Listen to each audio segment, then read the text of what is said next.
The first time I caught my wife Carla screwing around, I was standing in my own kitchen, holding a cup of coffee that had gone cold while I listened to her lie through her teeth about working late again. That's when I knew my marriage was deader than roadkill on Route 95. "Ray, you're being paranoid," she said, not even looking up from her phone as she typed furiously. Her manicured nails clicked against the screen like tiny hammers driving nails into our coffin. "I told you, the Henderson property needs extra attention. I'm Ray Harlow, 38 years old, and I've been swinging a hammer for 20 years. I know the sound of something breaking, and what I was hearing in Carla's voice wasn't just dishonesty, it was contempt. The kind that builds up over years of a woman deciding her husband isn't worth the effort anymore." "Right," I said, taking a sip of bitter coffee. "And I suppose Brett O'Connell just happened to be at that same property until midnight?" Her head snapped up. "Bingo. Carla Harlow, 36, real estate agent, and apparently part-time actress." The surprise in her eyes lasted about half a second before she rearranged her features into that practiced look of wounded innocence. "What's that supposed to mean?" "It means I saw his flashy red Mustang parked outside the Riverside office when I drove by at 11:30. Funny thing about Brett, he's a mortgage broker, not a realtor. What's he doing there so late?" She stood up, smoothing down her skirt. Even caught red-handed, Carla couldn't resist making sure she looked perfect.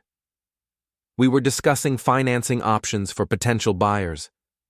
It's called networking, Ray. Maybe if you understood business better, maybe if you understood marriage better, you wouldn't be screwing around with a sleazeball who's been through 3 wives already." The mask slipped completely. Her face twisted into something ugly, something I'd been seeing more often lately. "You know what, Ray? You're right. Maybe I don't understand marriage. Maybe I don't understand how I ended up stuck in this dump with a nobody carpenter who thinks he's entitled to question me." There it was. The truth, finally. Not the affair. I'd suspected that for weeks. But the real truth about what Carla thought of me, of us, of the life we'd built together. "Stuck?" I laughed, but there wasn't any humor in it. "Honey, if you feel stuck, the door's right there. Don't let it hit you on your way to Brett's bed." She grabbed her purse and keys. "Maybe I won't come back. Maybe I won't leave the porch light on." The door slammed hard enough to rattle the windows. I stood there in my kitchen, surrounded by the life we'd built. The cabinets I'd installed myself, the table I'd refinished, the family photos that suddenly looked like evidence of a crime, and realized I felt lighter than I had in months. My son Eli chose that moment to come downstairs, his 14-year-old face wearing that carefully neutral expression, kids perfect when their parents are falling apart. "She's really doing it, isn't she?" he said. "The thing you guys have been not talking about for months. Smart kid. Too smart." "What do you mean?" "Dad, I'm not blind. She's been different. Mean different. And you've been walking around like someone stole your truck." I sat down at the table, suddenly exhausted. "Yeah, buddy. She's really doing it." Eli grabbed a soda from the fridge and sat across from me. "Good. Good? She's been making you miserable. Making both of us miserable. Remember when she used to laugh? Like, actually laugh, not that fake thing she does with her friends?" I did remember. Carla laughing at my stupid jokes, dancing in the kitchen while I cooked breakfast on Sundays, curling up next to me on the couch to watch movies. That woman had been gone for a long time. "What happens now?" Eli asked. "Now? Now we figure out how to be okay without her." We were already doing that. The kid was right. We'd been doing that for months. That night, I lay in bed staring at the ceiling, listening to the house settle around me. Carla didn't come home. I didn't expect her to. What I didn't expect was the phone call at 7 in the morning from my neighbor, Jenna McKay. "Ray, you might want to look outside." I pulled back the curtain and felt my stomach drop. My front yard looked like a tornado had hit it. Clothes, books, tools, photo albums. Everything I owned was scattered across the lawn like debris. Neighbors were already gathering, phones out, recording the spectacle. And there was Carla, standing in the middle of it all with her hands on her hips, wearing yesterday's clothes and a triumphant smile. Brett's Mustang was parked at the curb, engine running. I pulled on jeans and a t-shirt and walked outside. The morning air was crisp, and I could smell autumn coming. It should have been a nice day. "Morning, honey," I called out. "Redecorating?" She spun around, and I could see she'd been crying. Her makeup was smeared, her hair was a mess, and she looked like she'd been up all night making bad decisions. "I want you out," she announced, loudly enough for the whole neighborhood to hear. "This is my house too, and I want you out." "Actually," I said, picking up one of my work shirts from the rose bushes, "this is our house. Both our names on the deed. But if you want to throw a tantrum in front of the whole neighborhood, that's your choice." More neighbors had come out. The Kowalskis from next door, the Martinez family from across the street, old Mrs. Chen from the corner house. Even Jenna had come out, standing on her porch with her arms crossed. "I'm not throwing a tantrum!" Carla shrieked. "I'm taking control of my life. By throwing my stuff on the lawn?" Real mature, Carla. Really showing everyone what a classy lady you are. Brett got out of his car. 41 years old, perfectly styled hair, expensive suit, and the kind of smile that made you want to check your wallet. "Maybe you should just go, Ray. Make this easy on everyone." I looked at him for a long moment. Brett O'Connell, mortgage broker, serial adulterer, and now relationship counselor. What can't you do? "I can treat a woman right," he said, puffing up his chest. "Sure you can. Just ask your 3 ex-wives. Oh, wait, they won't talk to you anymore." Carla stepped between us. "Don't you dare talk to him like that. Brett's been more of a man to me in 2 weeks than you've been in 2 years. The neighbors were eating this up, phones everywhere, recording every word. By tonight, this would be all over social media. 2 weeks? I laughed. "Honey, I've got receipts going back 2 months. Hotel bills, restaurant charges, that little weekend trip to Portland you said was for work. You're not just a cheater, Carla. You're a bad one." Her face went white. She hadn't expected me to know about Portland. That's when Jenna stepped off her porch and walked over. Jenna McKay, 35, single mom, ex-police dispatcher, and the only neighbor who'd ever bothered to help when I was working on projects in the yard. She was pretty in a real way. No makeup, hair in a ponytail, wearing jeans and a sweater that had seen better days. "Ray," she said quietly, "you can stay at my place until you figure things out." The yard went dead silent. Even the birds seemed to stop singing. Carla's mouth dropped open. "What?" Jenna looked at her with the kind of calm authority that came from years of dealing with crisis situations. "I said Ray can stay at my place. I've got a spare room, and unlike some people, I believe in helping my neighbors." "You can't be serious," Carla sputtered. "Dead serious." Jenna turned to me. "What do you say, Ray?" "Better than sleeping in your truck." I looked around the yard, at my scattered belongings, at the neighbors with their phones, at Carla's shocked face, at Brett looking like someone had just stolen his thunder. Then I looked at Jenna, who was offering me exactly what I needed. Dignity. "I'd appreciate that, Jen. Thank you." I started gathering my things and Eli appeared beside me, helping. Some of the other neighbors started helping too. Mr. Kowalski, the Martinez kids. Even Mrs. Chen shuffled over with an armload of my books. Carla stood there watching her grand gesture turn into a community effort to help me. Brett got back in his Mustang. "This isn't over," Carla said as I loaded the last box into Jenna's garage. "You're right," I replied. "It's not." Moving into Jenna's spare room felt like stepping into a different world. Where my house had become a battlefield, hers was peaceful. Clean but lived in, with books everywhere, and the kind of comfortable furniture that invited you to sit down and stay a while. "Coffee?" she offered, leading me into the kitchen. God, yes. She poured 2 cups from a pot that actually knew how to make coffee, unlike the fancy machine Carla had insisted on that never worked right. "So," Jenna said, sitting across from me at her small table, "how long have you known? About the affair?" "Couple months. About her thinking I'm a worthless piece of garbage?" Apparently longer than I realized. "She's an idiot." I looked up, surprised by the vehemence in her voice. "I mean it," Jenna continued. "I've lived next door to you for 3 years, Ray. I've watched you rebuild that entire deck, help every neighbor who needed something fixed, coach Eli's Little League team, and put up with Carla's increasingly nasty behavior. You're a good man. Good men don't usually end up with their stuff on the front lawn. Good men end up with their stuff on the front lawn when they marry selfish women who don't appreciate what they have." We sat in comfortable silence for a moment, drinking coffee that didn't taste like disappointment. "What's your plan?" she asked. "Honestly?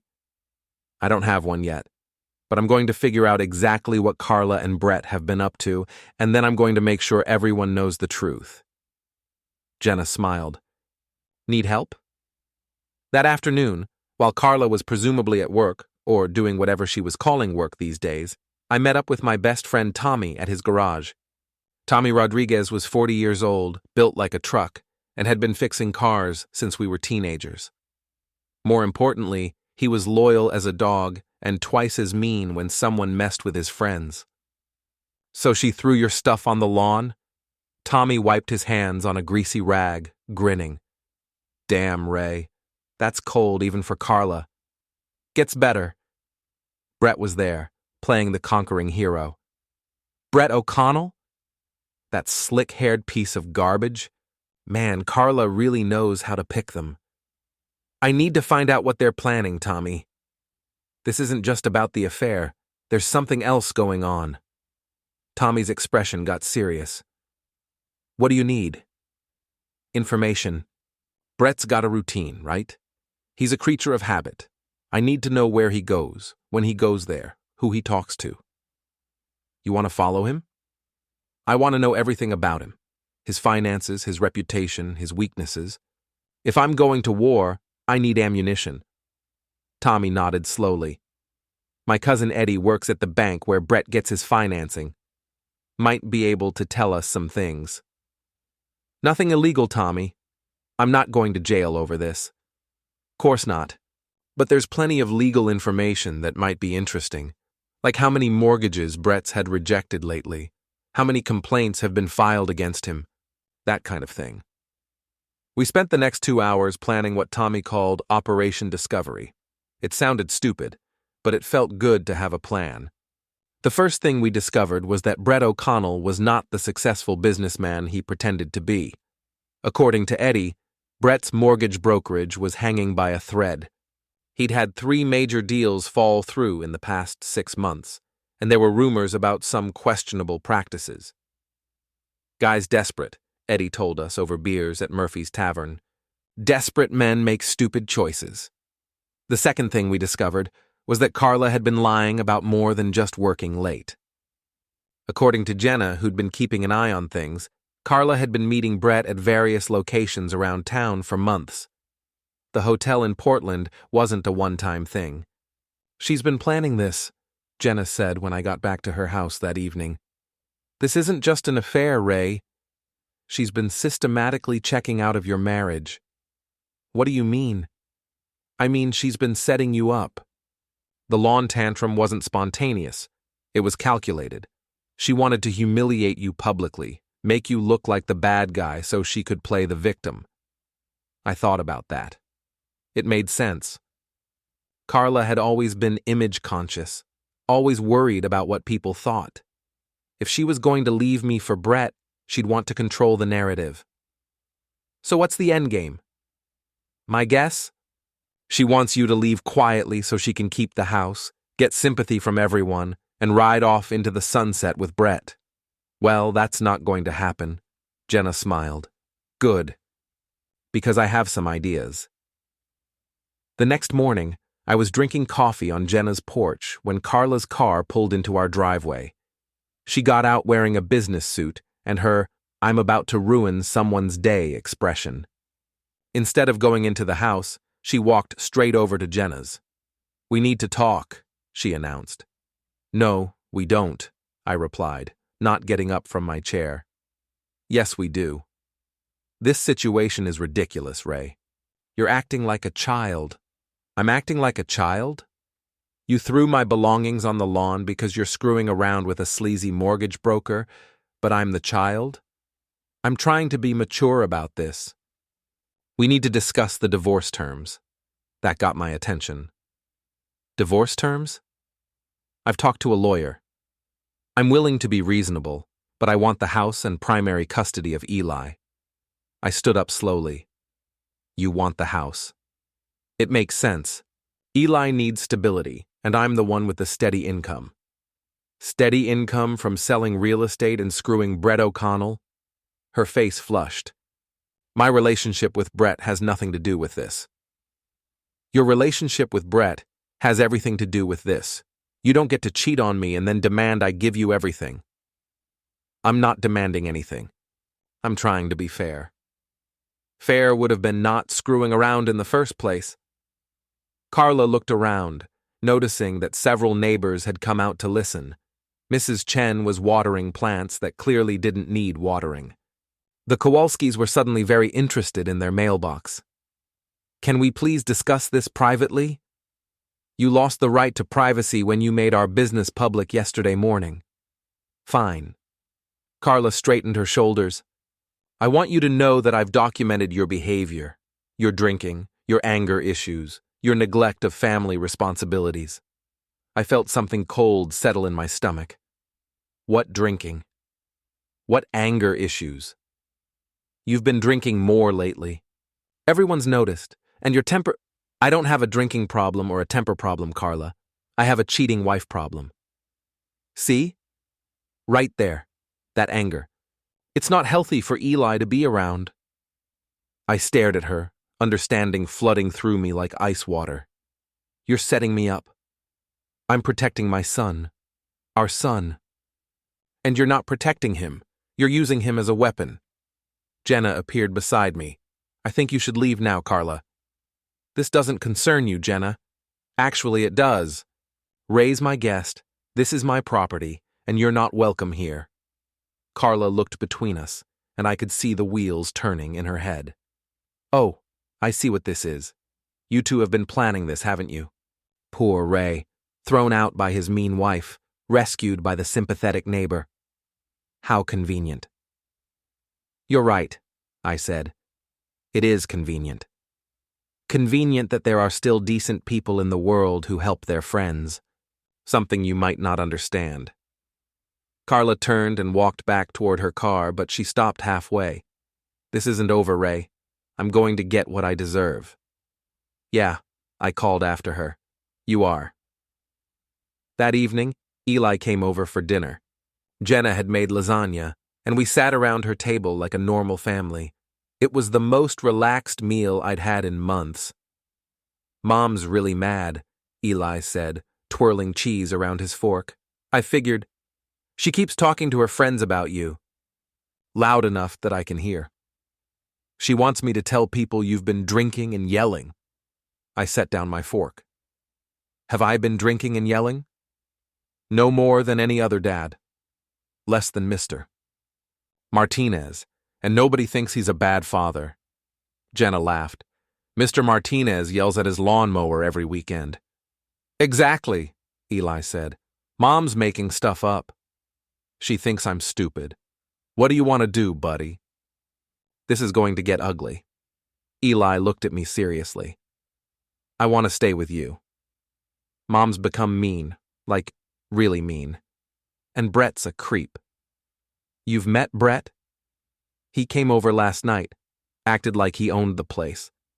Told me I'd have to get used to changes. I told him the only change I wanted was for him to leave." I felt a surge of pride. "What did he say?" "He said I'd learn respect. I said I'd learned it from you, and that's why I didn't have any for him." Jenna nearly choked on her wine. "Oh my God, Eli." "What did your mom say?" "She sent me to my room. But I heard them talking. They're planning something big. Something to make sure Dad can't fight the divorce. I looked at Jenna, who was frowning. What kind of something? I don't know. But Mom keeps saying, once everyone sees what he's really like, and Brett keeps saying, don't worry, we'll handle it. After Eli went home, Jenna and I sat on her porch, watching the sun set over our quiet neighborhood. They're going to try to destroy you, she said quietly. Yeah, but here's the thing. I'm not going to let them. What are you thinking? I smiled, feeling something I hadn't felt in months. Anticipation. I'm thinking it's time to remind everyone what Brett O'Connell is really like, and what Carla's really been doing. How? Leave that to me and Tommy. But first, I need to know exactly what they're planning, and I think I know how to find out. The war was about to begin. The next morning, I put my plan into action. It was simple, really. The best plans usually are. If Carla and Brett were planning something big, they'd need to coordinate. And if they were coordinating, they'd have to communicate. I called in a favor from Jake Morrison, a guy I'd done some work for who happened to run a security company. Not for anything illegal, I just needed to know the best places in town to accidentally overhear conversations. You want to know where cheating spouses go to talk? Jake laughed. That's easy. Murphy's Tavern, back corner booth. The Riverside Diner, last table by the window, and the parking lot behind the First National Bank. It's quiet, private, and most people think they're invisible there. Thanks, Jake. Ray? Whatever you're planning, be smart about it. Always am. That wasn't entirely true, but I was learning. Tommy and I spent the next 3 days playing amateur private investigators. It was easier than I'd expected. Brett and Carla weren't exactly masters of subterfuge. They had a routine: coffee at Riverside Diner every morning at 9, lunch at Murphy's every Tuesday and Thursday, and evening meetings in the bank parking lot on Mondays, Wednesdays, and Fridays. On Wednesday evening, we hit the jackpot. Tommy and I were sitting in his truck in the grocery store parking lot next to the bank, windows cracked, pretending to look at his phone.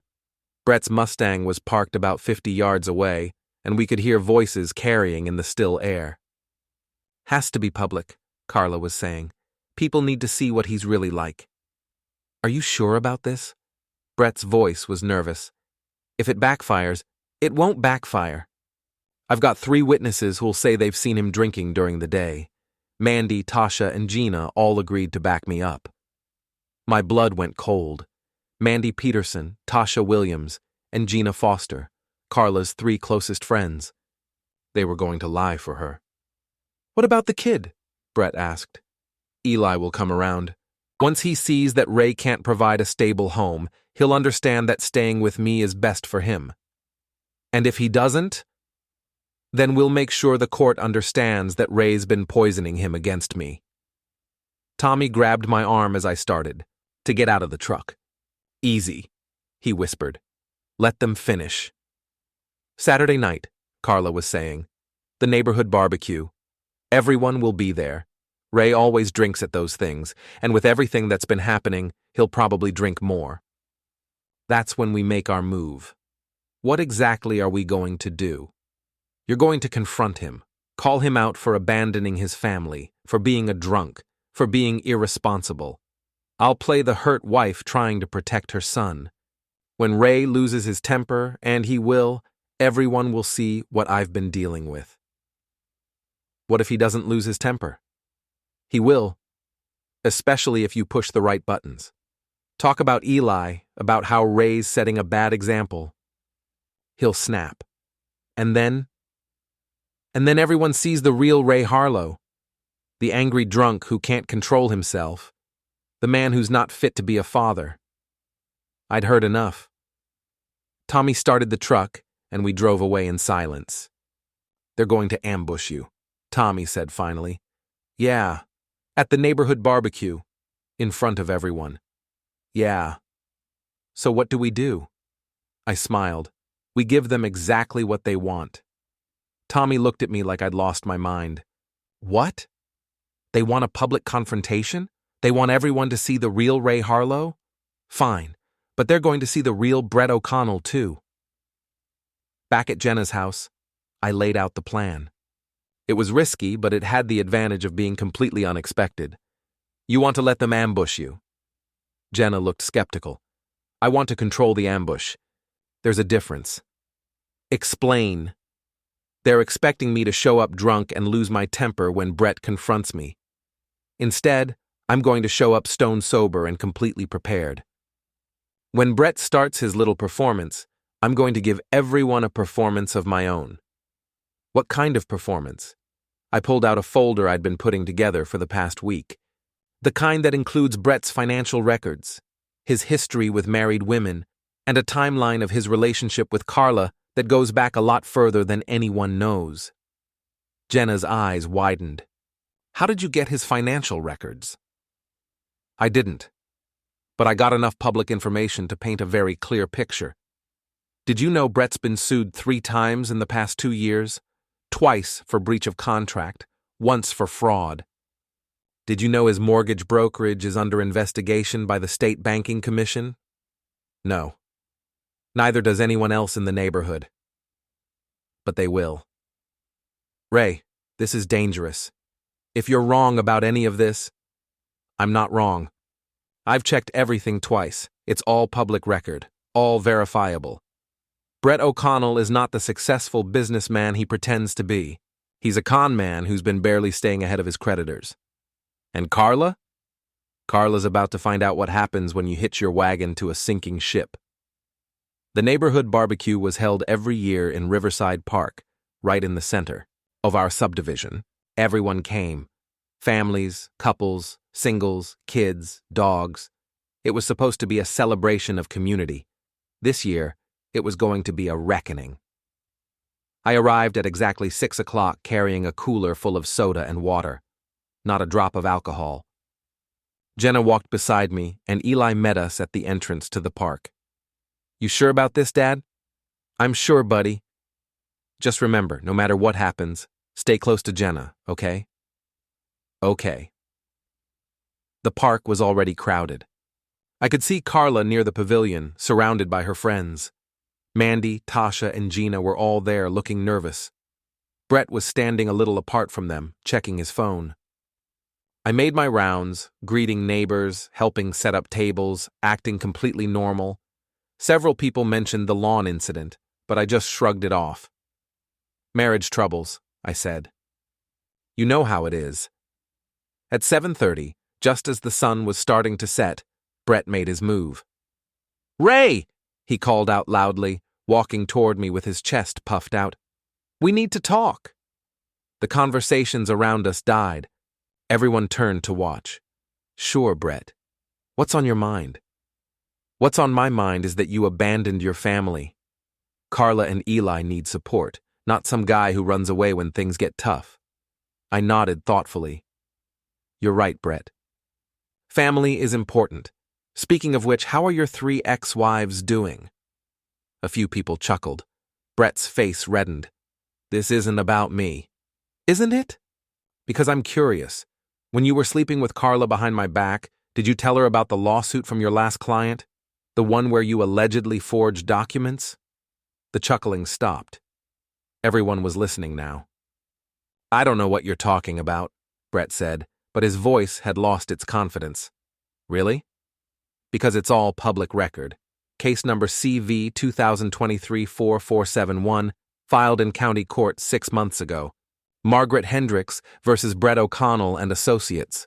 Allegations of fraud, breach of contract, and, this is my favorite part, deliberate misrepresentation of financial status to induce romantic relationship. Brett's face had gone white. You're lying? Am I? I pulled out my phone. I've got the court documents right here. Would you like me to read them out loud? Ray, stop. Carla had appeared beside Brett, her face tight with anger. This is inappropriate. What's inappropriate, Carla, is you and your boyfriend planning to ambush me at a community event. Did you really think I wouldn't find out? Find out what? About your little plan. The witnesses you lined up to lie about my drinking. The story you rehearsed about me being an unfit father. The whole elaborate scheme to humiliate me in front of our neighbors. Carla looked around wildly. Mandy, Tasha, and Gina were backing away, clearly wanting no part of whatever was happening. I don't know what you're talking about, Carla said. Sure you do. Just like you knew Brett here is about to lose his business license. Just like you knew he's been evicted from his office. Just like you knew he's been running the same con on married women for years. Brett lunged at me. You son of a...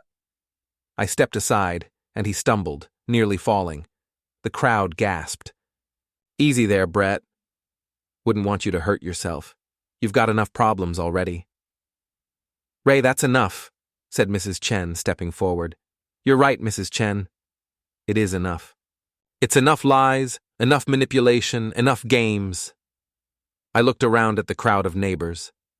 I know some of you heard stories about me. About drinking, about anger, about being a bad husband and father. I want you to know that none of it's true. What is true is that my wife has been having an affair with a con man, and they've been planning to destroy my reputation so she can divorce me and take everything.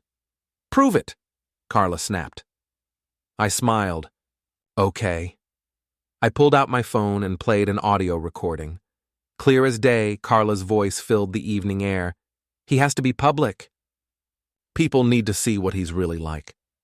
The crowd was dead silent as they listened to the entire conversation from the bank parking lot. When it finished, you could have heard a pin drop. Carla's face had gone from red to white to green. Where did you get that? Public place, Carla. No expectation of privacy. Perfectly legal. Brett was already walking away, heading for his Mustang. Several neighbors called out to him, but he didn't stop. Brett! Carla called after him. Brett, wait! But Brett O'Connell was done. He got in his car and drove away, leaving Carla standing alone in front of 50 neighbors who now knew exactly what kind of person she really was. I think, said Mr. Kowalski quietly, that we've all heard enough. People started packing up, shooting glances at Carla as they gathered their things. Within 15 minutes, the park was nearly empty. Carla stood there for a moment, looking lost. Then she walked over to me. This isn't over, she said quietly. Yes, it is, I replied. It's been over for months. You just didn't want to admit it. She left without another word. Jenna, Eli, and I were the last ones in the park. We sat at a picnic table watching the stars come out. So what happens now? Eli asked. Now we go home, I said, and we figure out how to be a family. Which home? I looked at Jenna, who smiled. Whichever one feels right. For the first time in months, I knew exactly where that was. The fallout from the barbecue was swift and brutal. By Sunday morning, the story had spread through the entire neighborhood. By Monday, it was all over social media. By Tuesday, Carla's real estate office had received enough calls that her boss, Janet Morrison, asked her to take some time off. I know this because Janet Morrison is Jake Morrison's wife, and Jake owed me a favor. She's toxic right now, Jake told me over coffee at the Riverside Diner. Nobody wants to work with an agent who's known for lying and cheating. Bad for business. What about Brett? Brett's gone. Packed up his office Saturday night and disappeared. Word is he owes money all over town. I felt a moment of satisfaction, followed immediately by concern. If Brett was gone, Carla was going to be desperate. Desperate people do stupid things. I was right to be concerned. Wednesday afternoon, I was at Tommy's garage helping him rebuild an engine when Eli burst through the door, his face flushed from running. Dad! You need to come home. Now. What's wrong? Mom's at Jenna's house. She's screaming at her, saying crazy stuff. Jenna called the police, but Mom won't leave. We piled into Tommy's truck and raced across town. I could hear the shouting before we even turned onto our street. Carla was standing in Jenna's front yard, her hair disheveled, her clothes wrinkled, screaming at the top of her lungs. Jenna was on her porch, arms crossed, looking more annoyed than afraid. My husband! You stole my husband, you home-wrecking slut. Carla, Jenna said calmly, Ray wasn't your husband when he moved in here. You threw him out, remember? I didn't throw him out. I was trying to make him understand. Understand what? That you were sleeping with another man? That you wanted a divorce? That you thought he was worthless? Because I think he understood all of that perfectly. I got out of the truck and walked over. Carla, what are you doing? She spun around, and I was shocked by how bad she looked. Her eyes were red and puffy, her makeup was smeared, and she looked like she hadn't slept in days. Ray! Thank God. You have to come home. This whole thing has gotten out of hand. We can fix this. Fix what? Our marriage. I made a mistake with Brett, but it's over now. We can start fresh. I stared at her. You want to start fresh? Yes. I've learned my lesson. I know what's important now. What's important now is that Brett's gone and you're facing a divorce with no money, no job, and no reputation. Her face crumpled. That's not fair. Fair? You tried to destroy me, Carla. You lied about me to our friends, you planned to humiliate me in public, and you were going to use our son as a weapon against me. Now you want to talk about fair? I was confused. Brett was manipulating me. Brett was manipulating you? Or were you two manipulating everyone else? Ray, please, I love you. No, you don't. You love the idea of not being alone. You love the idea of having someone to pay your bills and put up with your garbage. But you don't love me. The police car pulled up then, and Officer Martinez got out. I'd known Carlos Martinez since high school, and he looked about as happy to be there as I felt. What's the situation here? Mrs. Harlow is trespassing, Jenna said. I've asked her to leave multiple times, and she's refused. Carla, Carlos said patiently, you need to go home. This is my neighborhood too. I have every right to be here. You have the right to be on public property. You don't have the right to be on Ms. McKay's property after she's asked you to leave. Carla looked around wildly, taking in the neighbors who had come out to watch, the police car, the situation she'd created. Fine, she said finally. But this isn't over, Ray. I'm going to fight for my family. You should have thought about that before you decided to destroy it. She got in her car and drove away, tires squealing. Carlos shook his head. You folks okay? We're fine, Jenna said. Thanks for coming. Call if she comes back. That evening, Eli and I were sitting on Jenna's porch playing chess when my lawyer called. Sarah Chen, Mrs. Chen's daughter, as it turned out, had been handling my divorce paperwork. Ray, we need to talk. Carla's attorney filed some new motions today. What kind of motions? She's claiming you coerced her into the affair by being emotionally abusive. She wants the house, full custody of Eli, and spousal support. I felt my blood pressure spike. She wants spousal support? Gets better. She's also claiming that the recording you played at the barbecue was obtained illegally, and she wants it thrown out. Can she do that? She can try. But Ray, there's something else. She's also filed a restraining order against you. What? She claims you've been harassing and threatening her. The court date is Friday. I hung up and stared at the chessboard, not seeing the pieces. Dad? Eli's voice seemed to come from far away. You okay?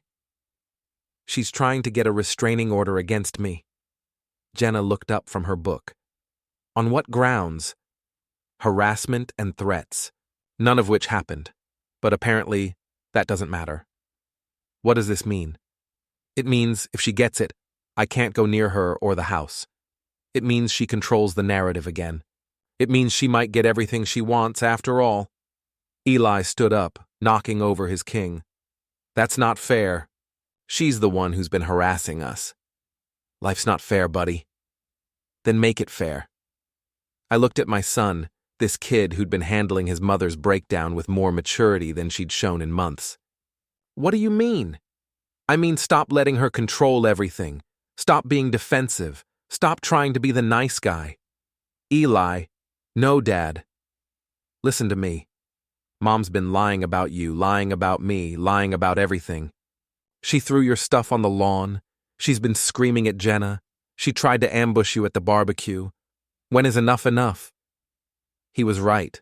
I'd been playing defense this whole time, trying to be reasonable, trying to take the high road. But Carla wasn't interested in reason or high roads. She was interested in winning, no matter what it cost. What are you suggesting? Eli smiled, and for a moment he looked exactly like me at his age. I'm suggesting we stop playing by her rules. Friday morning, I walked into the courthouse with Sarah Chen, a folder full of documentation, and a plan that would have made Tommy proud. Carla was already there with her attorney, a sharp-dressed woman named Patricia Wells, who specialized in high-conflict divorces.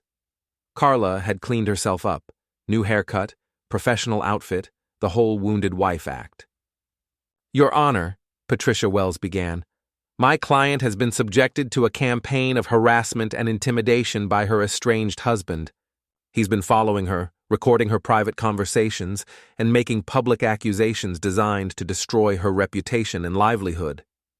Judge Harrison looked at me over his glasses. Mr. Harlow, how do you respond to these allegations? I stood up. Your Honor, I'd like to present some evidence. What kind of evidence? Evidence that Mrs. Harlow has been the one engaging in harassment and intimidation. I opened my folder and pulled out a stack of photographs. These are pictures from Mrs. Harlow's social media accounts, posted over the past 6 months. In them, she repeatedly mocks and belittles me to her friends, shares private details about our marriage, and makes statements about wanting to destroy me. Patricia Wells objected, but Judge Harrison allowed the evidence. Furthermore, I continued, Mrs. Harlow has been engaging in a deliberate campaign to alienate me from my son and my community. She recruited friends to lie about my behavior, she planned a public ambush at a neighborhood event, and she's made repeated threats about taking everything I own. Do you have proof of these allegations? I do. I played the recording from the bank parking lot. When it finished, Judge Harrison looked at Carla with obvious distaste. Mrs. Harlow, is this your voice on the recording? Carla's attorney whispered something in her ear. Yes, Your Honor, but nothing. Mr. Harlow, do you have anything else? Yes, Your Honor. I have a witness who can testify to Mrs. Harlow's recent behavior. Eli walked into the courtroom, wearing his best clothes and looking more serious than any 14-year-old should have to look. Your Honor, this is my son, Eli. He's been living with both parents throughout this situation, and he's seen everything firsthand. Judge Harrison looked skeptical. I don't usually take testimony from minors in these proceedings. Your Honor, Sarah Chen spoke up, given that custody is at issue and that Eli is old enough to express his preferences, we believe his testimony is relevant. Very well. Eli, can you tell me what you've observed about your parents' relationship? Eli looked at his mother, then at me, then back at the judge. Your Honor, my mom has been lying. About my dad. About me. About everything. She's the one who's been mean and scary. She threw my dad's stuff on the lawn to embarrass him. She's been yelling at our neighbor who was just trying to help. And she's been planning with her boyfriend to make my dad look bad so she could take our house. How do you know this? Because I live there. I hear everything. And because my mom thinks I'm stupid, so she talks about it in front of me. Judge Harrison turned to Carla. Mrs. Harlow, your petition for a restraining order is denied. Furthermore, I'm ordering a full custody evaluation and a complete financial disclosure from both parties. We'll reconvene in 30 days. Outside the courthouse, Carla cornered me in the parking lot. You turned my own son against me, she hissed. I didn't turn him against you, Carla. You did that all by yourself. This isn't over. Yes, it is. You just don't know it yet. She drove away, and I stood there with Eli and Sarah, feeling something I hadn't felt in months, hope. What happens now? Eli asked. Now we go home and wait for your mom to make her next mistake. You think she will? I looked at my son. This kid who'd been through hell and come out stronger. Oh, I'm counting on it. Carla's next mistake came exactly 1 week later, and it was a doozy. I was at work, framing a house on the north side of town, when Tommy called. Ray, you need to get to Jenna's, now. What's wrong? Carla's there. She's drunk, she's got a baseball bat, and she's smashing Jenna's car. I dropped my hammer and ran. By the time I got there, half the neighborhood had come out to watch the show. Carla was standing in Jenna's driveway, swaying slightly, holding my old Louisville Slugger. Jenna's Honda had a spider-webbed windshield and several dents in the hood. Carla! I called out. What are you doing? She turned toward me, and I could see she was completely wasted. Her eyes were bloodshot, her hair was a mess, and she could barely stand up straight. Ray! There you are. Come to see your little girlfriend's car. Put the bat down, Carla. Why? You don't like it when someone destroys other people's property? Funny, because you destroyed my life. I didn't destroy anything. You did that yourself. She swung the bat at the car again, putting another dent in the door. This is all her fault. She stole you from me. Nobody stole me, Carla. You threw me away. Jenna appeared on her porch, phone in hand. I called the police, Ray. Good. Carla heard that and spun around. You called the police on me? On me. You're destroying my property while drunk in broad daylight. What did you think I was going to do? I thought you'd mind your own business, you husband-stealing. Stop. I stepped between them. Carla, you need to put the bat down and go home. I don't have a home. I lost my job, remember? Thanks to you and your little recording. I can't pay the mortgage. I can't pay anything. That's not my fault. It's all your fault. Everything was fine until you decided to get revenge. Everything was fine? You were cheating on me with a con man and planning to frame me as an abusive drunk. How was that fine? She raised the bat like she was going to swing it at me, and I heard several people gasp. But instead of swinging, she started crying. I loved you, she sobbed. I really did love you, Ray. No, you didn't. You loved the idea of me. You loved having someone to control and blame and take for granted. But you never loved me. The police car pulled up then, the same Officer Martinez as before. He got out slowly, taking in the scene. Mrs. Harlow, I need you to put the weapon down. It's not a weapon, it's a baseball bat. Right now it's a weapon.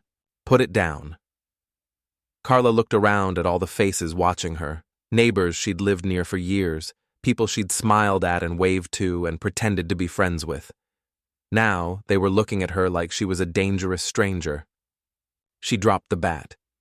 Are you under the influence, Mrs. Harlow? I had a couple drinks. So what? It's 2:00 in the afternoon, and you just committed vandalism while intoxicated. That's what. They arrested her right there in Jenna's driveway in front of God and everybody. As they put her in the back of the police car, she looked at me through the window. I hope you're happy, she mouthed. I wasn't happy. I was sad and tired and relieved all at the same time. But mostly, I was done. The custody hearing was 3 days later. Carla showed up with a public defender, looking like she'd slept in her car. Which, according to Sarah Chen, she might have. She'd been evicted from the house for non-payment of mortgage. Judge Harrison reviewed the police report from the vandalism incident, the documentation from the original restraining order hearing, and Eli's written statement about where he wanted to live. Mrs. Harlow, he said, I've seen a lot of custody cases in my 20 years on this bench. I've seen good people make bad choices, and I've seen bad people pretend to be good. What I see here is a pattern of increasingly erratic behavior that puts your son at risk. Your Honor, I was going through a difficult time. Mrs. Harlow, you plan to falsely accuse your husband of abuse. You recruited friends to lie under oath. You vandalized property while intoxicated, and you've shown no remorse for any of it. That's not a difficult time. That's a character problem. He awarded me full custody of Eli, with supervised visitation for Carla once she completed alcohol counseling and anger management. He also awarded me the house, since Carla couldn't make the payments anyway. Outside the courthouse, Carla's public defender tried to talk to me about a settlement. My client is willing to sign over all parental rights in exchange for a lump sum payment. I looked at the lawyer like he'd grown a second head. She wants me to pay her to give up her son? She needs money to get back on her feet. Tell your client that she made her choices. Now she gets to live with them. That evening, Jenna, Eli, and I sat on the porch of our old house, my house now, watching the sunset. It felt strange being back, but good strange, like putting on a favorite shirt after a long time. So what happens now? Eli asked. Now we figure out how to be a family, I said. We already are a family, Jenna said quietly. She was right. Somewhere between the lawn tantrum and the courthouse steps, we'd become something I'd never had before. A real family. Not the fake performance version Carla had insisted on, but the messy, honest, supportive kind that actually worked. There's just one thing, I said. What's that? Jenna asked. I got down on one knee right there on the porch, in front of Eli and God and the whole neighborhood. Jenna McKay, will you marry me? She looked shocked, then started laughing. Ray Harlow, are you proposing to me on your ex-wife's porch? It's not her porch anymore. It's our porch, if you want it to be. What do you think, Eli? She asked. My son grinned. I think it's about time. She said yes. 6 months later, we had the wedding in the backyard I'd rebuilt, surrounded by the neighbors who'd watched our whole story unfold. Even Mrs. Chen cried a little during the ceremony. Carla didn't show up, which was probably for the best. Last I heard, she'd moved to Florida with some guy she met in her anger management class. Eli gets postcards from her sometimes, but he doesn't seem to miss her much. Brett O'Connell never did surface again. Tommy heard a rumor that he was in Arizona, running the same mortgage scam on a new group of victims. Some people never learn, but some people do. I learned that marriage isn't about finding someone who'll put up with your worst qualities. It's about finding someone who brings out your best ones. I learned that sometimes the worst thing that can happen to you turns out to be the best thing that ever happened to you. And I learned that revenge isn't always about destroying someone else. Sometimes it's about building something better from the wreckage they left behind. As I stood in my backyard, watching my wife dance with my son while our friends and neighbors celebrated around us, I realized that this was the best revenge of all. Happiness. Real, honest, earned happiness. Carla had tried to destroy me, but instead, she'd set me free. And that, I thought as Jenna smiled at me across the dance floor, was justice enough.